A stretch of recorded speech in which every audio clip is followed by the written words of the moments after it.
ಕೇರಳದಲ್ಲಿ ನಾವು ಗೆಲ್ಲೋದು ಕಷ್ಟ, ಯಾಕೆಂದರೆ ಅಲ್ಲಿ ಸುಶಿಕ್ಷಿತರ ಪ್ರಮಾಣ ಜಾಸ್ತಿ ಇದೆ ಅಂತ.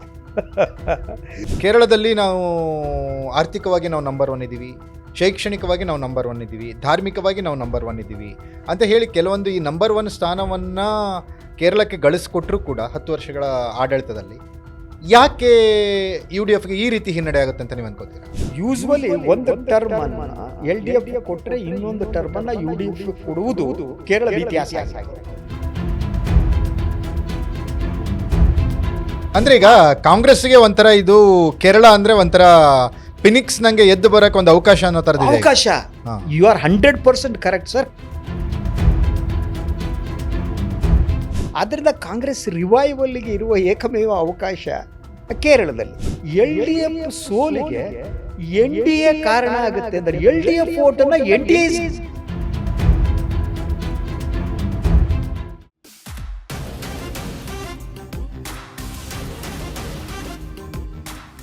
ಲೇಡೀಸ್ ಆ್ಯಂಡ್ ಜೆಂಟ್ಲ್ಮೆನ್, ಈಗ ಪಂಚರಾಜ್ಯಗಳ ಚುನಾವಣೆಯ ಕಾಲ.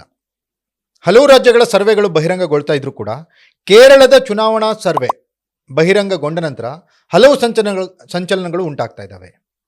BJP ಅಲ್ಲಿ ಖಾತೆಯನ್ನು ತೆರೆಯುತ್ತೆ ಅನ್ನೋದು ಒಂದಾದರೆ, ಕಾಂಗ್ರೆಸ್ ಅಧಿಕಾರಕ್ಕೆ ಬಂದ್ಬಿಡುತ್ತೆ ಕಾಂಗ್ರೆಸ್ ಮಿತ್ರ ಪಕ್ಷಗಳ ಜೊತೆ ಸೇರಿ ಅನ್ನೋದು ಮತ್ತೊಂದು ರೀತಿ ಸಂಚಲನ.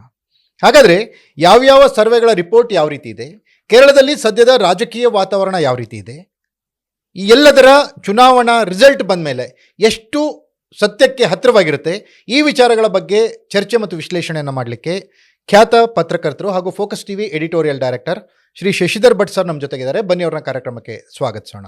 ಸರ್ ನಮಸ್ತೆ, ಕಾರ್ಯಕ್ರಮಕ್ಕೆ ಸ್ವಾಗತ.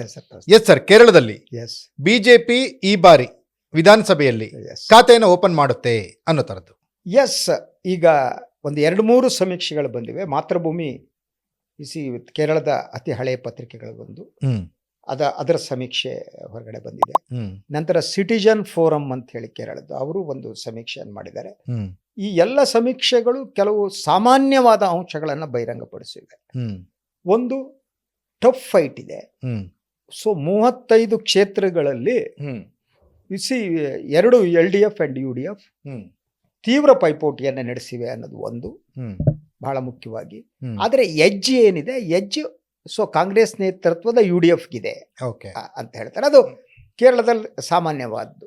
ಅದ್ರ ಜೊತೆಗೆ ಇರುವ ಬಹಳ ಮುಖ್ಯವಾದ ಪ್ರಶ್ನೆ, BJP ಈ ಬಾರಿ ಏನು ಮಾಡುತ್ತೆ ಅನ್ನೋದು. ಅದರ ದಕ್ಷಿಣದ ಇದರಲ್ಲಿ ಒಂದ್ಸಲ BJP ಹಳೆಯ ಅಧ್ಯಕ್ಷರು ನಡ್ಡಾ ಅವರು ಒಂದು ಮಾತು ಹೇಳಿದ್ರು, ಕೇರಳದಲ್ಲಿ ನಾವು ಗೆಲ್ಲೋದು ಕಷ್ಟ, ಯಾಕೆಂದ್ರೆ ಅಲ್ಲಿ ಸುಶಿಕ್ಷಿತರ ಪ್ರಮಾಣ ಜಾಸ್ತಿ ಇದೆ ಅಂತ.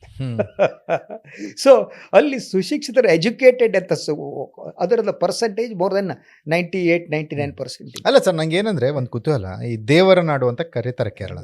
ಈ BJP ಕೂಡ ದೇವರ ಹಿಂದೆನೆ ಬಿದ್ದಿರೋದು. ಈ ದೇವರ ನಾಡಿಗೂ ಈ BJP ದೇವರಿಗೂ ಏನ್ ಸಂಬಂಧ, ಏನ್ ವ್ಯತ್ಯಾಸ ಏನು? ಒಂದು ಪೊಲಿಟಿಕಲ್ ಕಲ್ಚರ್ ಅಂತ. ನೀವು ದಕ್ಷಿಣದಲ್ಲಿ ಒಂದು ಅದ್ಭುತ ಪರಂಪರೆ ಇದೆ ಸರ್. ಏನ್ ಗೊತ್ತಾ, ತಮಿಳ್ನಾಡು ನೋಡಿ. ಹಾಗೆ ನೋಡಿದ್ರೆ ತಮಿಳ್ನಾಡಿನಲ್ಲಿರುವ ದೇವಸ್ಥಾನಗಳು ಒಂದಕ್ಕಿಂತ ಒಂದು ಅತ್ಯದ್ಭುತವಾದ ದೇವಸ್ಥಾನಗಳು ಚೋಳರ ಕಾಲದ್ದು ಎಲ್ಲ ಇವೆ. ಆದ್ರೆ ಅವರು ಪಾಲಿಟಿಕ್ಸ್ ರಿಲಿಜನ್ ಅನ್ನು ಬೆಳೆಸಲ್ಲ. ಹಾಗೇನೆ ಕೇರಳದಲ್ಲೂ ಕೂಡ ಅವರು ಪಾಲಿಟಿಕ್ಸ್ ಬೇರೆ, ರಿಲಿಜನ್ ಬೇರೆ. ನೀವೆರಡು ಮಿಕ್ಸ್ ಅಪ್ ಮಾಡಕ್ಕಾಗಲ್ಲ. ಪಾಲಿಟಿಕ್ಸ್ ಮತ್ತು ರಿಲಿಜನ್ ಸೇರಿಸಿದಾಗ BJP ಚಾನ್ಸು.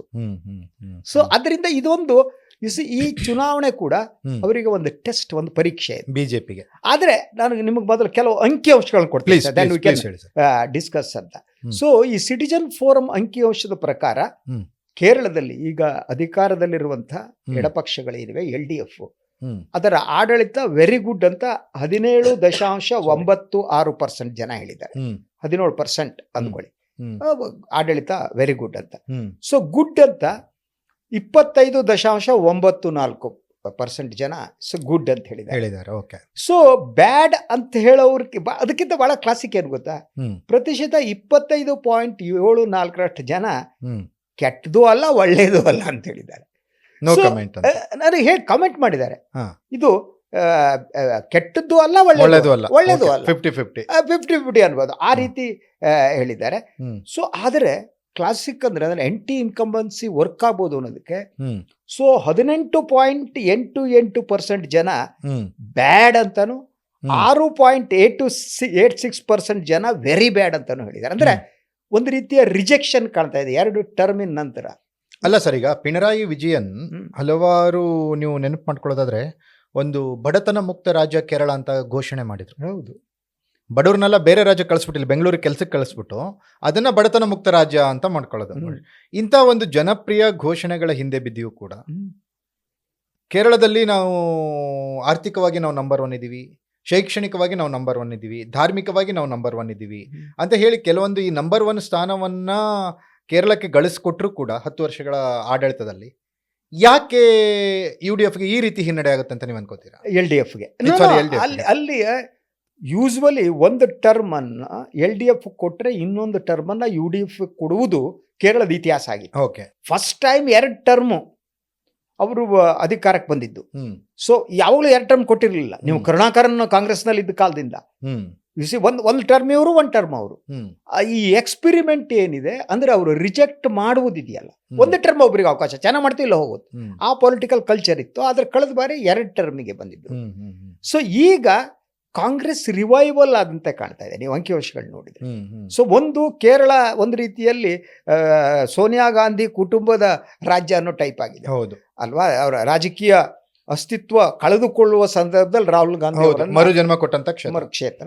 ಈಗ ಪ್ರಿಯಾಂಕಾ ಗಾಂಧಿ ಅವರಿಗೆ ಪ್ರಿಯಾಂಕಾ ವಾದ್ರಾ. ಸೊ ಅಲ್ಲಿ ನೋಡಿ ಜನ ಏನ್ ಹೇಳ್ತಾರೆ UDF ಬಗ್ಗೆ ಅಂತ. ಸೊ ನೋಡಿ 42.07% ಕಾಂಗ್ರೆಸ್ ಬಗ್ಗೆ ಎವರೇಜ್ ಅಂತಾರೆ.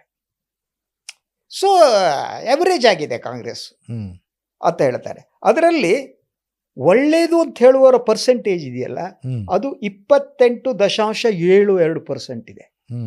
ಕಾಂಗ್ರೆಸ್ ಒಳ್ಳೇದು ಅಂತ 2 ಸೇರಿ ಒಂದು 65-66 ಹೋಗ್ಬಿಡುತ್ತೆ. ಅಂದ್ರೆ 7.10% ಜನ ವೆರಿ ಗುಡ್ ಅಂತಾರೆ. ಓಹೋ.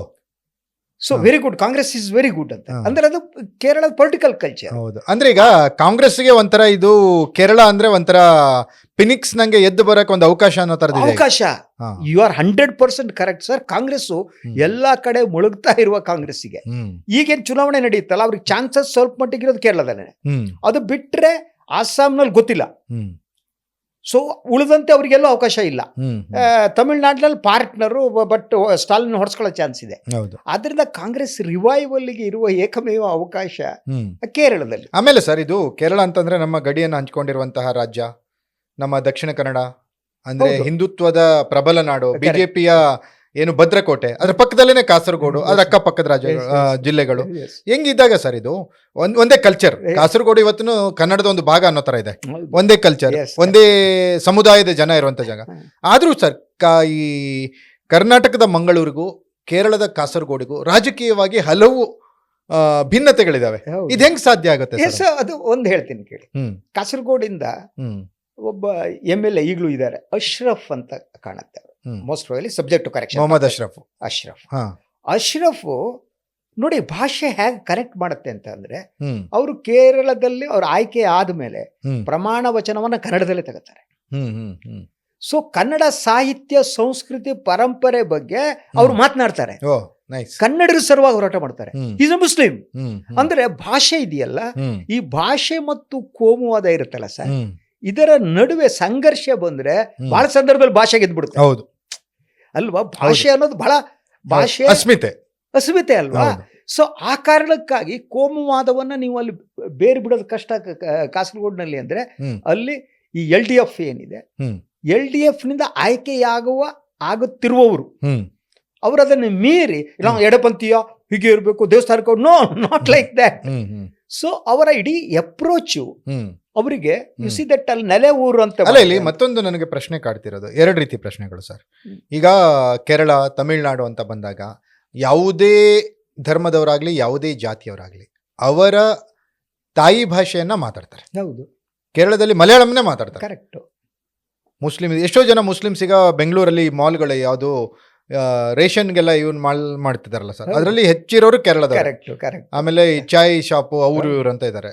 ಆಮೇಲೆ ಬನಾನಾ ಅದು ಇದು ಬಜ್ಜಿ ಬೋಂಡಾ ಅಂಗಡಿಗಳು ಇವೆಲ್ಲ. ಅವ್ರು ಏನಂದ್ರೆ ಅವರು ಮುಸ್ಲಿಮ್ಸ್ ಇದ್ರು ಕೂಡ ಉರ್ದು ಮಾತಾಡಲ್ಲ, ಅವರು ಮಲಯಾಳಂ ಮಾತಾಡ್ತಾರೆ. ಅದೇ ಸರ್, ದಕ್ಷಿಣ ಕನ್ನಡದಲ್ಲಿರುವ ಮುಸ್ಲಿಮ್ಸ್ ಇದಾರಲ್ಲ, ಎಂಥ ಅವ್ರ ಕನ್ನಡದ ಮೇಲೆ ಅವರ ಪಾಂಡಿತ್ಯವನ್ನ ಈಗ ಕಾದರ್ಗಷ್ಟು ಬರದೇ ಇರಬಹುದು, ಬಟ್ ಎಂಥ ಪರಂಪರೆ ಗೊತ್ತಾ, ಉಮ್ರಬ್ಬ ಅಂತಿದ್ದು. ಕನ್ನಡದಲ್ಲಿ ಅವ್ರ ರೀತಿ ಮಾತನಾಡೋರು ಇನ್ನೊಬ್ರು ಇರಲಿಲ್ಲ. ಇದನ್ನಬ್ಬ ಅಂತಿದ್ರು.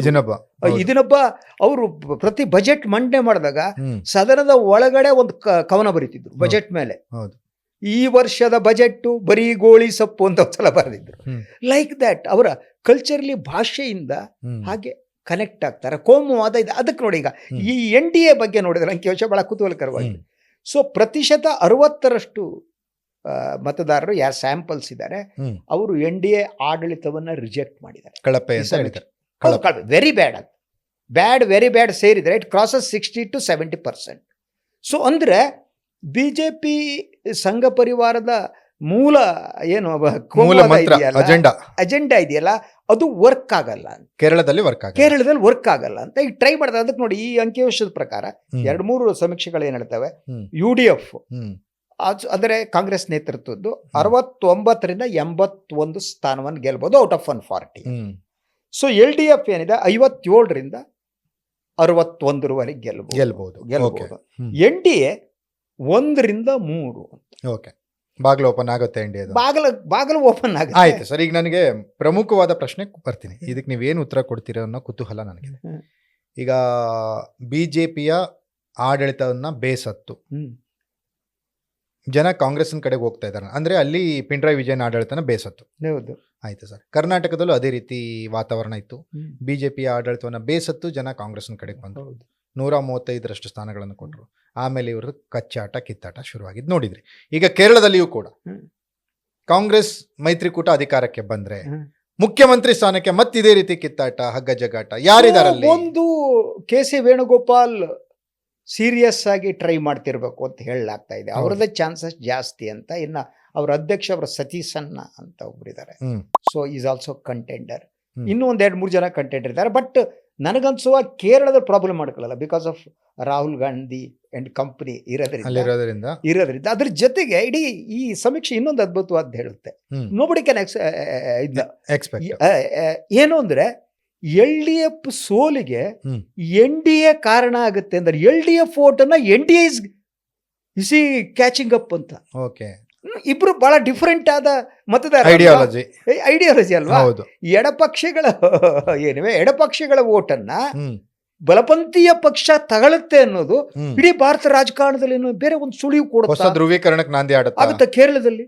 Y left? ಯಾಕೆಂದ್ರೆ ಅದು ಯಾಕೆ ಅನ್ಸುತ್ತೆ ಅಂತಂದ್ರೆ, ಸೊ ಪಶ್ಚಿಮ ಬಂಗಾಳದಲ್ಲೂ ಎಡಪಕ್ಷಗಳು ಹಾಗೇ ಇದ್ವು 10 ವರ್ಷಗಳ ಕಾಲ. ಆದರೆ ಸ್ಲೋಲಿ ಕಮ್ಯುನಿಸ್ಟ್ ಪಕ್ಷಗಳು ನಾಶ ಆಗ್ಬಿಟ್ವು. 1 ಸೀಟು ಬರಕಾಗ್ದಿದ್ದಾಗೆ. ಅದನ್ನ ಮಮತಾ ಬ್ಯಾನರ್ಜಿ ಕ್ಯಾಪ್ಚರ್ ಮಾಡ್ಕೊಂಡ್ಲು. ಬಟ್ ಆ ಸಂದರ್ಭದಲ್ಲಿ ಫಸ್ಟ್ ಕ್ಯಾಪ್ಚರ್ ಮಾಡ್ಬೇಕಾದ್ರೆ ಅವಳ ಸ್ನೇಹ ಬಿಜೆಪಿ ಜೊತೆಗೂ ಇತ್ತು. ವಾಜಪೇಯಿ ಜೊತೆ ಚೆನ್ನಾಗಿದ್ರು. ಸೊ ಅದರಿಂದ ಭಾರತೀಯ ಮತದಾರರು ಏನಿದ್ದಾರೆ, ಈ ಲೆಫ್ಟ್ ಓರಿಯೆಂಟೆಡ್ ಪೀಪಲ್ ಈ ಕಡೆ ಮನೋಭಾವನೆ ಬದಲಾಗ್ತಾ ಇದೆಯಾ? ಆ ಕಾರಣಕ್ಕೆ ಇದು ಬಹಳ ಕುತೂಹಲ. ಹಾಗಾದ್ರೆ ಸರ್, ಈಗ ಈ 5 ರಾಜ್ಯಗಳ ಚುನಾವಣೆಯಲ್ಲಿ ಕಾಂಗ್ರೆಸ್ ಕೇರಳದಲ್ಲಿ ಭರವಸೆಯನ್ನು ಇಟ್ಕೋಬಹುದು. That's a thing according to surveys. Yes sir, thank you sir. ಇಷ್ಟೊತ್ತು ವಿಶೇಷ ಸಂವಾದದಲ್ಲಿ ಭಾಗವಹಿಸಿ ಮಾತಾಡೋದಕ್ಕೆ. ನೋಡಿದ್ರಲ್ಲ ವೀಕ್ಷಕರೇ, ಇದು ಕಾಂಗ್ರೆಸ್ಗೆ ಒಂದು ರೀತಿ ಶುಭ ಸುದ್ದಿ, ಇದು ಸಿಹಿ ಸುದ್ದಿ. ಆಮೇಲೆ ರಾಹುಲ್ ಗಾಂಧಿಗೆ ಒಂದು ಶಕ್ತಿಯನ್ನು ತುಂಬುವಂಥ ಸುದ್ದಿ. ಯಾಕಂದರೆ ಕೇರಳದಿಂದ ಅವರು ಪ್ರತಿನಿಧಿಸ್ತಾರೆ. ಕೇರಳದಲ್ಲಿ ಅವ್ರ ಪಕ್ಷ ಅಧಿಕಾರಕ್ಕೆ ಬಂತು ಅಂದರೆ ಅವರ ಒಂದು ನೈತಿಕ ಮೌಲ್ಯನೋ ಅಥವಾ ರಾಜಕೀಯವಾಗಿ ಜನ ಅವ್ರನ್ನ ಇಷ್ಟಪಡ್ತಿದ್ದಾರೆ ಅಂತ ಅವ್ರ ಕಾನ್ಫಿಡೆನ್ಸ್ ಲೆವೆಲು ಹೆಚ್ಚು ಮಾಡ್ಕೊಳ್ಳೋಂಥ ಒಂದು ಉತ್ತಮ ಅವಕಾಶ ಕಾಂಗ್ರೆಸ್ಗೆ ಕೇರಳದಲ್ಲಿ ಸಿಗ್ತಾ ಇದೆ ಅಂತೇಳಿ ಅಲ್ಲಿಯ ಸರ್ವೆಗಳು ಹೇಳ್ತಾ ಇದ್ದಾವೆ. ಇದಾಗಿತ್ತು ಹಿರಿಯ ಪತ್ರಕರ್ತರು ಮತ್ತು focus TV editorial director Shri Shashidhar Bhat ಅವರ ಜೊತೆಗಿನ ವಿಶೇಷ ಸಂವಾದ. ನೆಲ ಜಲ ಭಾಷೆಗಾಗಿ ನೋಡ್ತಾ ಇರಿ ಫೋಕಸ್ ಟಿವಿ.